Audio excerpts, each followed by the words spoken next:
हरे कृष्ण, श्री शिवाय नमस्तुभ्यम। आप सभी का दिन शुभ हो। आज आपको फाल्गुन मास महात्म्य की आगे की कथा सुनाने से पहले भगवान के एक भक्त की कहानी सुनाएंगे। आप सब इस कहानी को सुनकर अगर मुग्ध हो जाएं तो वीडियो को लाइक करना तो बिल्कुल मत भूल जाइएगा, क्योंकि अक्सर आप यही करते हैं, कथाएं सुनने के बाद आप भूल जाते हैं कि वीडियो को लाइक भी तो करना होता है। और आप सभी से एक निवेदन और है कि जब भी कथाओं में कुछ ऐसी जगह के नाम बताए जाते हैं जो थोड़े कठिन होते हैं या जिनके बारे में आप जानने के इच्छुक हैं कि वो जगह आज वर्तमान समय में कहाँ है, तो आप कृपया गूगल करके सर्च कर लीजिएगा, क्योंकि उन जगहों के नाम अब बहुत बदल चुके हैं या वो जगह अब अस्तित्व में नहीं है। नाम बदल जाने के कारण या पहचान मिट जाने के कारण अब आपको उसका जो सटीक जगह है वो बताना बहुत कठिन हो जाता है। तो आपको कथा में जब भी कोई ऐसी जगह का नाम सुनाई पड़े तो आप प्लीज़ गूगल कर लीजिएगा, क्योंकि आप में से बहुत सारे श्रोता ऐसे हैं जो कमेंट करके पूछते हैं लेकिन मैं आपके उत्तर नहीं दे पाती हूँ, मुझे क्षमा कीजिएगा। आप सुनिए आज की कथा।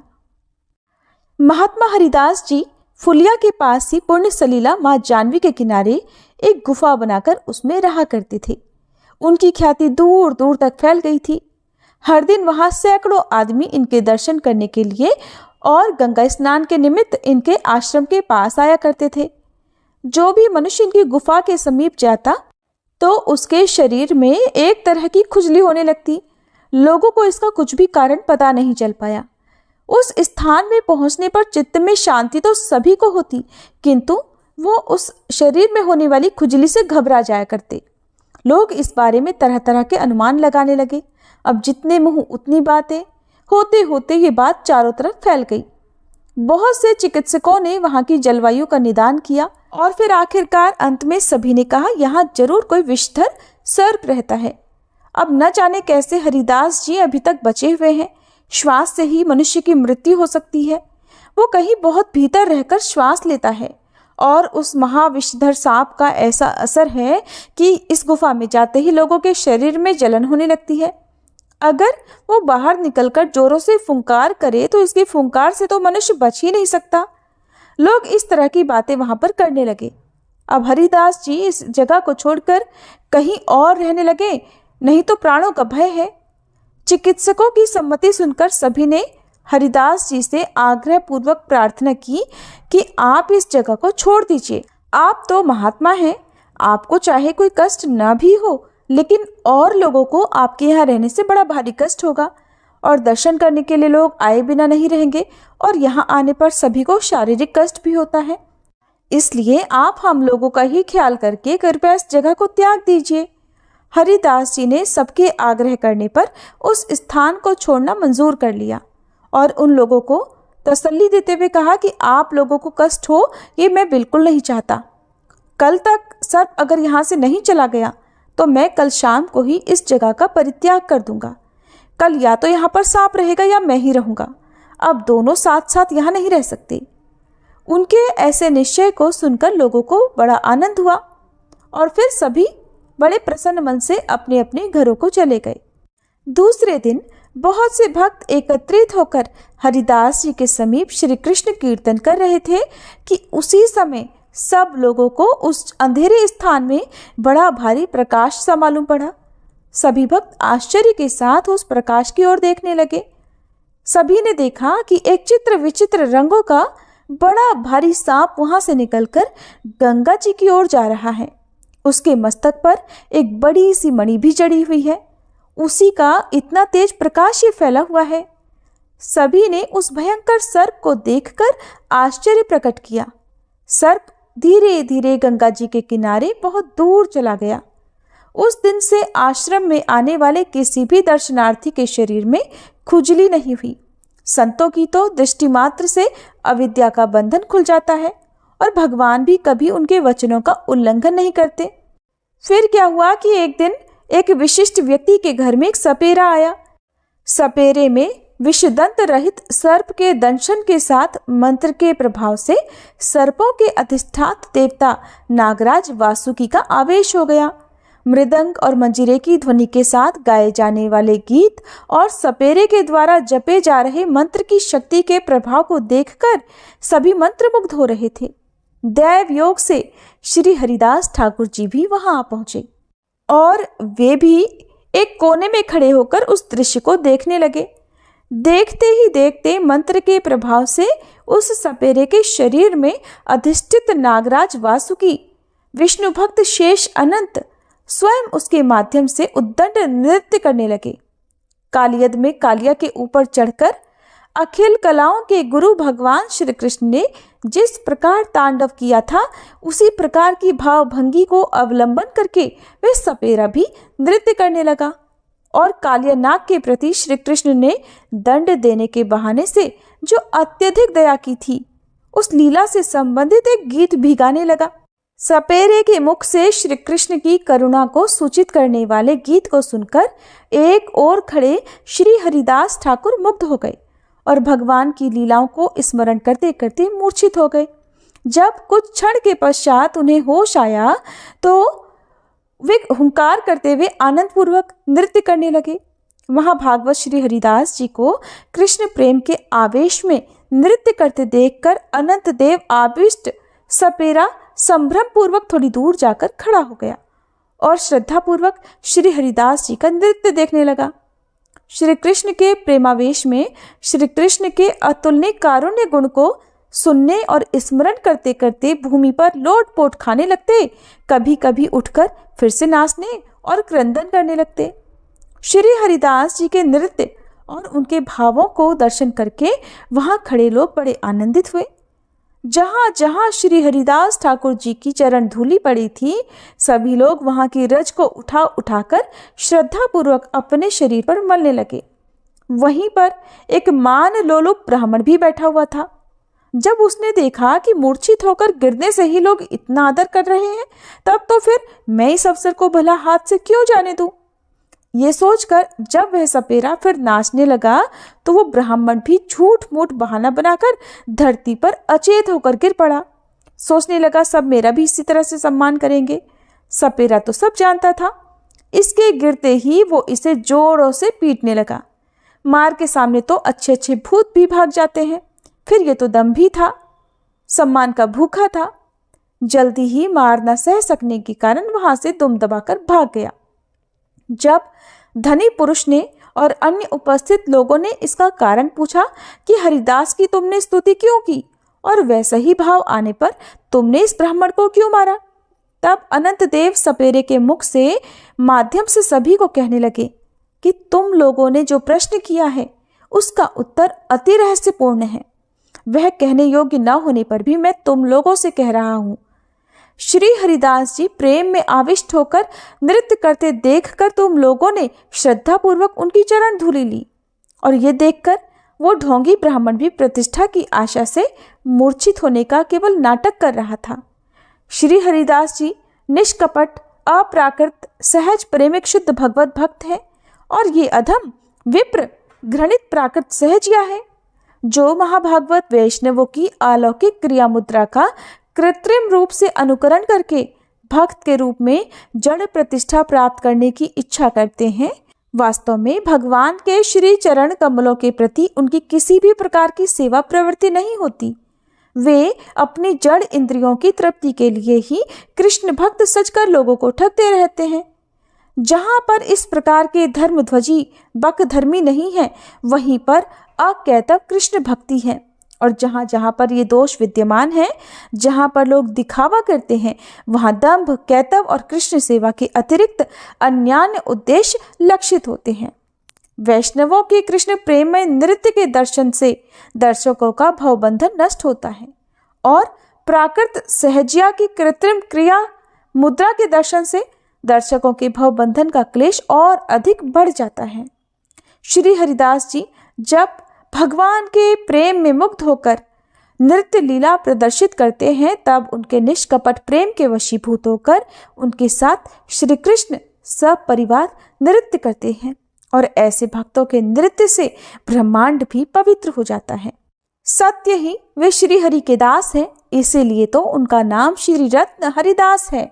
सदैव श्री कृष्ण चंद्र उनके हृदय में निवास करते हैं। श्री हरिदास सभी प्राणियों के प्रति स्नेह दृष्टि संपन्न और स्थावर और जंगम सभी के उपकारी हैं। भगवान जब जब इस प्रपंच में अवतरित होते हैं, तब तब श्री हरिदास ठाकुर जी भी अवतरित होते हैं।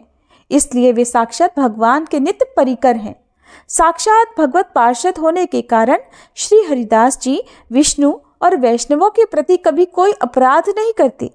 श्री हरिदास जी को स्पर्श करना तो दूर, उनके दर्शन करने मात्र से ही जीवों की अनादि अविद्या का बंधन तत्क्षण खुल जाता है। नामाचार्य श्री हरिदास जी के प्रति जो अप्राकृत गुरु बुद्धि रखकर उनका आश्रय ग्रहण करते हैं, श्री हरिदास जी के वैसे भक्तों को देखने से भी बद्ध जीवों का संसार बंधन खुल जाता है। आप लोग बहुत ही सौभाग्यशाली हो। आपके द्वारा की गई जिज्ञासा के फलस्वरूप ही आज मेरे मुख से भगवत भक्त का किंचित गुणगान कीर्तित और प्रकाशित हुआ है। अगर मैं सैकड़ों वर्षों तक सैकड़ों मुखों से ठाकुर हरिदास जी के अप्राकृत गुणों का गुणगान करूं, तब भी उनके गुणों का अंत नहीं कर पाऊंगा। मैं सत्य कह रहा हूं, अगर एक बार भी कोई वैष्णव ठाकुर श्री हरिदास जी का नाम उच्चारण करेगा तो उसे अवश्य ही श्री कृष्ण के धाम की प्राप्ति होगी। ऐसा कहकर नागराज मौन हो गए। श्री हरिदास जी की महिमा सुनकर सभी लोग बड़े आनंदित हुए। जिस तरह पहले गोपाल चक्रवर्ती ने श्री हरिदास जी से तर्क किया और उसकी नाक कट गई, इसी तरह की दूसरी घटना श्री हरि नदी नामक ग्राम में हुई। हरि नदी नामक ग्राम के एक पंडित मानी अहंकारी ब्राह्मण को अपने शस्त्र ज्ञान का बड़ा गर्व था। हरिदास जी चलते फिरते उठते बैठते ऊंचे स्वर से हरे कृष्ण कृष्ण कृष्ण हरे हरे, हरे राम राम राम हरे हरे, इस महामंत्र का सदा जप करते रहते थे। इन्हें मुसलमान और महामंत्र का अनाधिकारी समझकर उसने इनसे पूछा कि एक मुसलमान के लिए इस उपनिषद के मंत्र का जप करना कहाँ लिखा है? ये तुम्हारी अनाधिकार चेष्टा है, और जो तुम्हें भगवत भक्त कहकर तुम्हारी पूजा करते हैं वे भी महापाप करते हैं। शास्त्र में लिखा है कि जहाँ अपूज्य लोगों की पूजा होती है और पूज्य लोगों की उपेक्षा की जाती है, वहाँ दुर्भिक्ष, मरण, भय और दारिद्र्य ये बातें होती हैं। इसलिए तुम इस अशास्त्रीय कार्य को छोड़ दो। तुम्हारे ऐसे आचरण से देश में दुर्भिक्ष बढ़ जाएगा। तब हरिदास जी ने बड़ी नम्रता से कहा, विप्रवर, मैं नीच पुरुष भला शास्त्रों का मर्म क्या जानूं? किंतु आप जैसे विद्वानों के ही मुख से सुना है कि चाहे वेद शास्त्रों के अध्ययन का द्विजातियों के अतिरिक्त किसी को अधिकार न हो, किंतु भगवान नाम तो किरात, हूण, आंध्र, पुलिंदा, पुलकस, आभीर, कंक, यवन और खस आदि जितने भी पाप योनि और जंगली जाति हैं, सभी को पावन बनाने वाला है। भगवान नाम का अधिकार तो सभी को समान रूप से है। हरिदास जी के इस शास्त्र सम्मत उत्तर को सुनकर ब्राह्मण ने पूछा, खैर भगवान नाम का अधिकार सबको भले ही हो, किंतु मंत्र का जप इस प्रकार जोर जोर करने से क्या लाभ? शास्त्रों में मानसिक, उपांशु और वाचिक ये 3 प्रकार के जप बताए हैं, जिनमें मानसिक जप से सहस्त्र गुना उपांशु जप श्रेष्ठ है, उपांशु जप से लक्ष्य गुना मानसिक जप श्रेष्ठ है। तुम मन में जप करो। तुम्हारे इस जप को तो मानसिक, उपांशु या फिर वाचिक किसी प्रकार का भी जप हम नहीं कह सकते। ये तो वैखरी जप है जो अत्यंत ही नीच बताया गया है। तब हरिदास जी ने उसी प्रकार नम्रता पूर्वक कहा कि महाराज, मैं खुद तो कुछ जानता नहीं, किंतु मैंने अपने गुरुदेव श्री अद्वैताचार्य जी के मुख से थोड़ा थोड़ा शास्त्र का रहस्य सुना है। आपने जो 3 प्रकार के जप बताए हैं और जिनमें मानसिक जप को सर्वश्रेष्ठ बताया है, वह तो उन मंत्रों के जप के लिए है जिनकी विधिवत गुरु के द्वारा दीक्षा लेकर शास्त्र की विधि के अनुसार केवल पवित्रावस्था में ही सांगोपांग जप किया जाता है। ऐसे मंत्र गोप्य कहे जाते हैं, वे दूसरों के सामने प्रकट नहीं होते। किंतु भगवान नाम के लिए तो शास्त्रों में कोई विधि ही नहीं बताई गई। इसका जप तो सर्वकाल में, सभी जगह पर, सबके सामने और सब परिस्थितियों में किया जाता है। अन्य मंत्रों का चाहे धीरे धीरे जप का अधिक महात्म्य भले ही हो, किंतु भगवान नाम का महात्म्य तो जोरों से ही उच्चारण करने में बताया है। भगवान नाम जितने जोरों से उच्चारण किया जाएगा, उसका उतना ही अधिक महात्म्य होगा, क्योंकि धीरे धीरे नाम जप करने वाला तो अकेला अपने आप को ही पावन बना सकता है, किंतु ऊंचे स्वर से संकीर्तन करने वाला तो सुनने वाले जड़ और चेतन सभी को पावन बनाता है। उनकी इस बात को सुनकर ब्राह्मण ने झुंझलाकर कहा ये सब शास्त्रों के वाक्य अर्थवाद के नाम से पुकारे जाते हैं। लोगों के नाम जप और संकीर्तन में श्रद्धा हो, इसलिए ऐसे ऐसे वाक्य कहीं कहीं कह दिए गए हैं। जबकि यथार्थ बात तो ये है कि बिना देवी संपत्ति का आश्रय ग्रहण किए नाम जप से कुछ भी नहीं होने वाला। अगर नाम जप से ही मनुष्य का उद्धार हो जाता तो फिर इतने शास्त्रों की रचना ही क्यों होती। हरिदास जी ने भी नम्रता के साथ कहा, पंडित जी, श्रद्धा होना ही तो कठिन है। अगर सचमुच में केवल भगवान नाम पर ही पूर्ण रूप से श्रद्धा जम जाए तो फिर शास्त्रों की तो आवश्यकता ही नहीं रहती। शास्त्रों में भी और क्या है, सर्वत्र भगवान पर श्रद्धा करो, यही तो वाक्य मिलते हैं। श्रद्धा विश्वास की पुष्टि करने के ही निमित्त शास्त्र हैं। तब आवेश में आकर ब्राह्मण ने कहा, अगर केवल भगवान नाम जप से ही सब कुछ हो जाए तो मैं अपने नाक और कान दोनों कटवा लूंगा। हरिदास जी ये कहते हुए चले गए कि अगर आपको विश्वास नहीं है तो ना सही, मैंने तो अपने विश्वास की बात आपसे कह दी। सुनते हैं उस ब्राह्मण की पीनस रोग से नाक सड़ गई और वह गल गल कर गिर पड़ी। भगवान नाम विरोधी की जो भी दशा हो वो थोड़ी ही है। संपूर्ण दुखों का एकमात्र मूल कारण भगवान नाम से विमुख होना ही तो है। इस प्रकार महात्मा हरिदास जी भगवान नाम का महात्म्य स्थापित करते हुए गंगा जी के किनारे निवास करने लगे। जब उन्होंने सुना कि नवद्वीप में उदय होकर गौरचंद्र अपनी शीतल और सुखमय कृपा किरणों से भक्तों के हृदयों को भक्ति रसामृत से सींच रहे हैं, तो ये भी तो उस निष्कलंक पूर्ण चंद्र की छाया में आकर नवद्वीप में ही रहने लगे। ये अद्वैताचार्य के कृपा पात्र तो पहले से ही थे, इसलिए इन्हें प्रभु के अंतरंग भक्त बनने में और अधिक समय बिल्कुल नहीं लगा। थोड़े ही दिनों में ये प्रभु के प्रधान कृपा पात्र भक्तों में गिने जाने लगे। इनकी भगवान नाम निष्ठा का सभी भक्त बड़ा आदर करते और प्रभु तो इन्हें बहुत अधिक चाहते थे। इसलिए इन्होंने भी अपना सर्वस्व प्रभु के पाद पद्मों में समर्पित कर दिया। इनकी प्रत्येक चेष्टा प्रभु की इच्छा अनुसार ही होती थी। ये भक्तों के साथ संकीर्तन में रात भर नृत्य करते रहते थे और नृत्य में बेसुध होकर गिर भी पड़ते थे। इस प्रकार श्रीवास पंडित का घर श्री कृष्ण कीर्तन का प्रधान अड्डा बन गया। शाम होते ही सारे भक्त एकत्रित हो जाते और भक्तों के एकत्रित हो जाने पर किवाड़ बंद कर दिए जाते और फिर प्रारंभ होता संकीर्तन। फिर चाहे कोई भी आए कोई भी जाए, किसी के लिए किवाड़ नहीं खुलते थे। इससे बहुत से आदमी तो निराश होकर लौट जाते और वे संकीर्तन के बारे में तरह तरह के अपवाद फैलाते। इस तरह एक ओर तो सज्जन भक्त संकीर्तन के आनंद में परमानंद का रसस्वादन करने लगे और दूसरी ओर निंदक लोग संकीर्तन के प्रति बुरे भावों का प्रचार करते हुए अपनी ही आत्मा को कलुषित बनाने लगे, अपनी ही आत्मा में कलंक लगाने लगे। तो ये थी भक्त हरिदास जी की कथा। आपको कैसी लगी कमेंट बॉक्स में जरूर बताइएगा।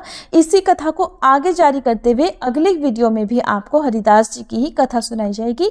आशा करती हूँ आप अगली वीडियो का इंतजार भी जरूर करेंगे। अब सुनिए आज का फाल्गुन मास महात्म्य, जिसमें श्री महादेव जी भगवान कार्तिकेय जी अर्थात स्कंद भगवान से कहते हैं कि हे स्कंद, जो महापातकी और अतिपातकी हैं अर्थात जो महापाप और उससे भी ज्यादा पाप करने वाले हैं, वे भी अग्नि तीर्थ में स्नान करने मात्र से ही पवित्र हो जाते हैं।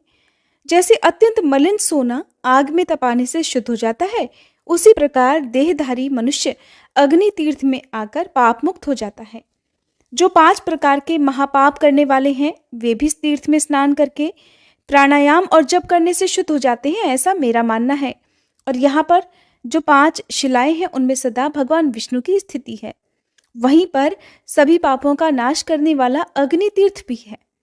स्कंद जी ने पूछा, पिताजी वहाँ कैसी 5 शिलाएं हैं और किसने उनका निर्माण किया है, ये सब बातें भी पूरी तरह विस्तार पूर्वक बताने की कृपा करें।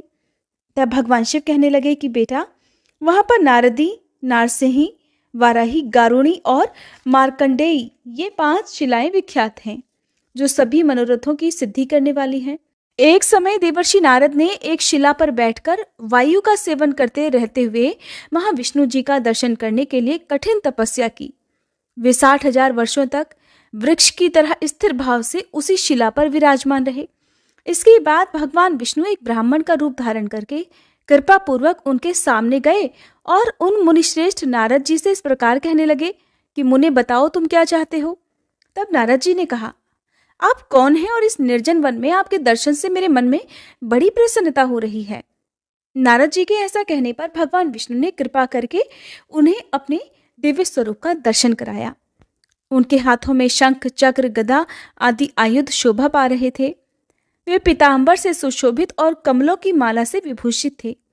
लक्ष्मी जी का निर्मल निवास बहुत भगवान का वक्ष श्री वत्स चिन्ह तथा कौस्तुभ मणि की प्रभा से प्रकाशमान था। सुनंद आदि पार्षद भगवान जनार्दन की स्तुति कर रहे थे। उन्हें देखते ही नारद जी के शरीर में नए प्राण से आ गए और वे सहसा खड़े हो गए।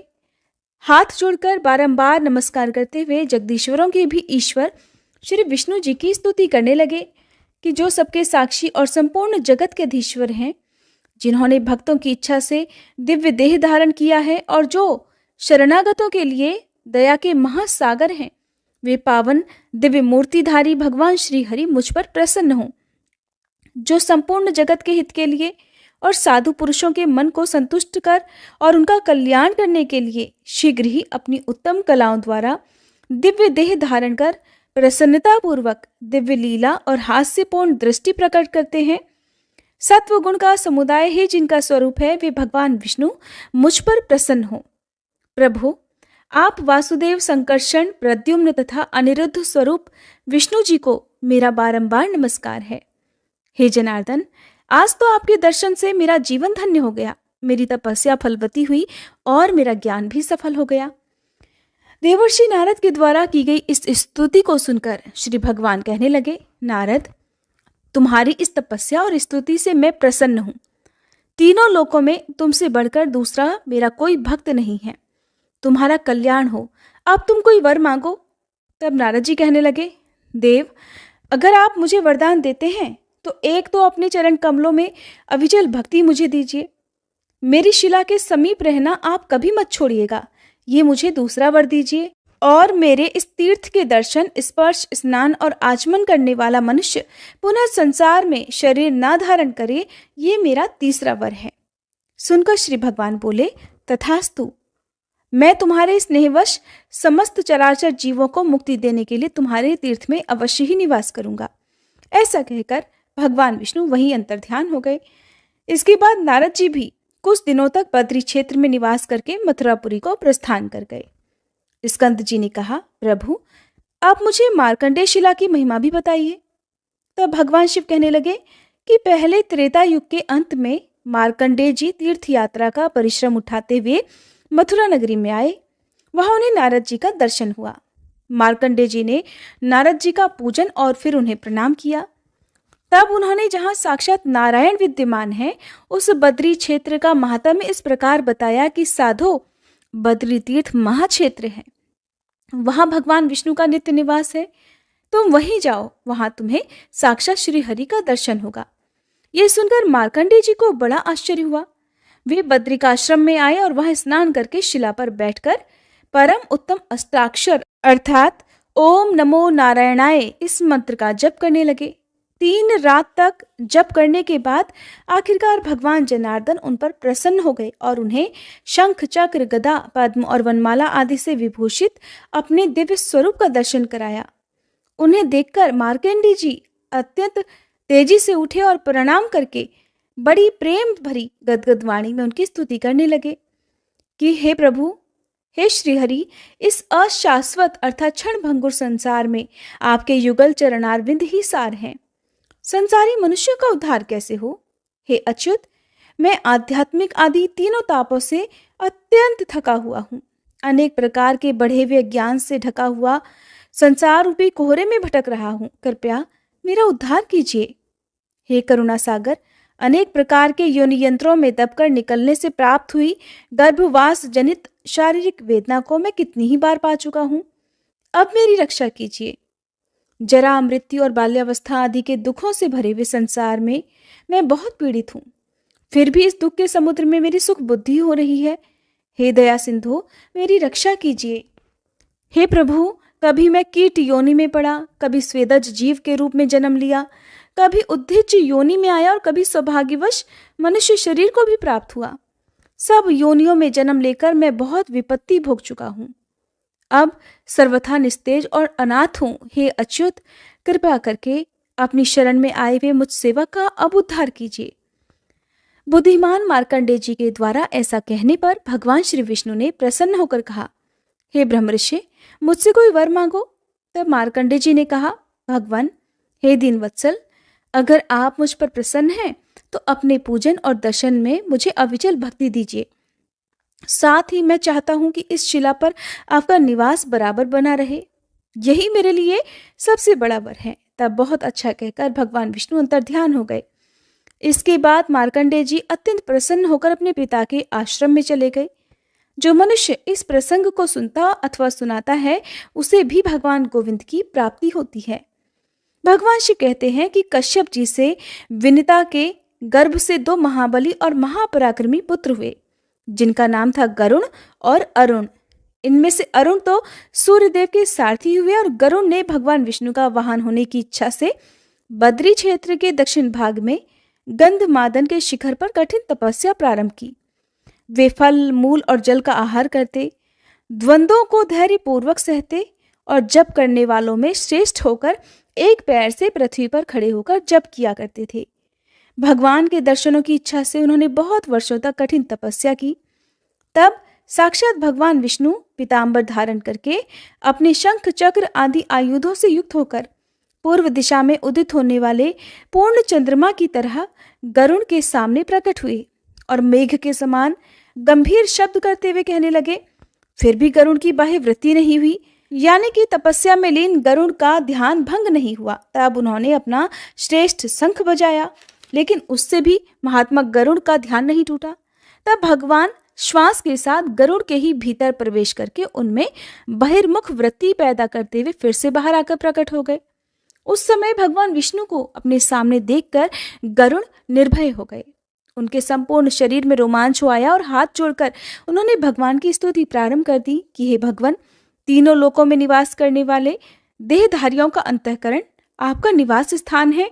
आपकी जय हो। संसार की उत्पत्ति, स्थिति और संहार रूपी लीला विलास से विलासित जो आपकी ब्रह्मा, विष्णु और शिव रूपी त्रिविध मूर्ति है, उसकी कीर्तिमयी प्रभा से संपूर्ण जगत समुदाय प्रकाशित होता है। ठीक उसी प्रकार जैसे सूर्य अपनी किरणों से समस्त विश्व को प्रकाशित करते हैं, आप अपने भक्तजनों के हृदय कमल में भ्रमर की तरह शोभा पाते हैं। अपने ज्ञान में आई हुई संपूर्ण वेद विद्या से आपका मानस सदैव प्रकाशमान रहता है।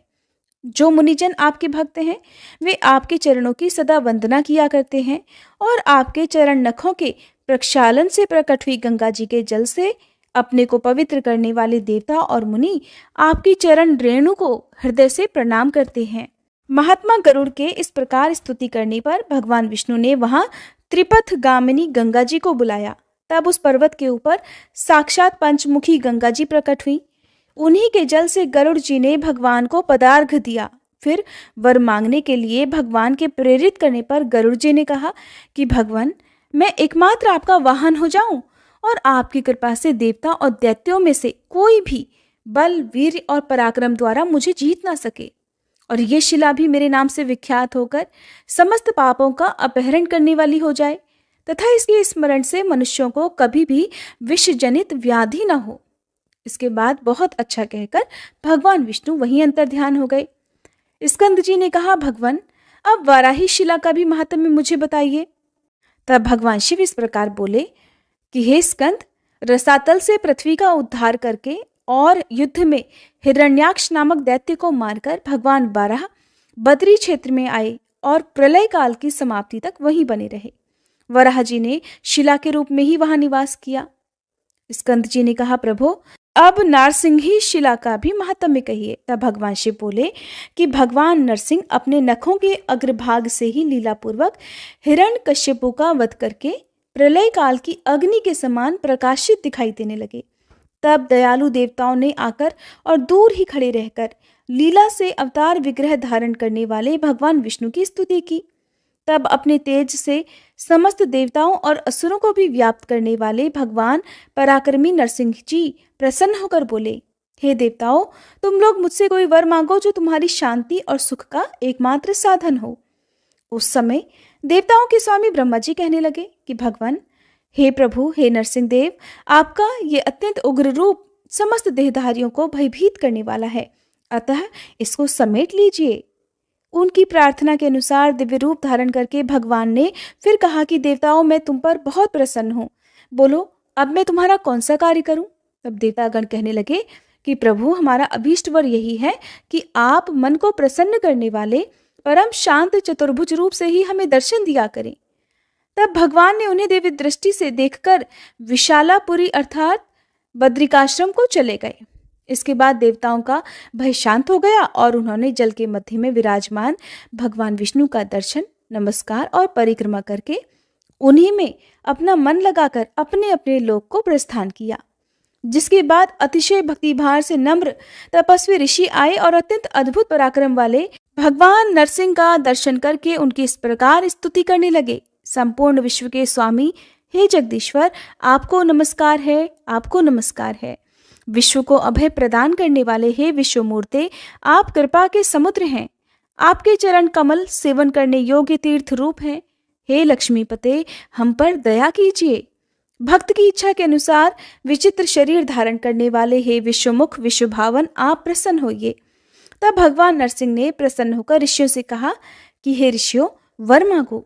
ऋषि बोले, हे जगदीश्वर, अगर आप प्रसन्न हैं तो कृपा करके कभी भी इस बद्री क्षेत्र का त्याग ना करें, यही हमारा अभीष्ट वर है। तब भगवान ने तथास्तु कहकर उनकी प्रार्थना भी स्वीकार कर ली।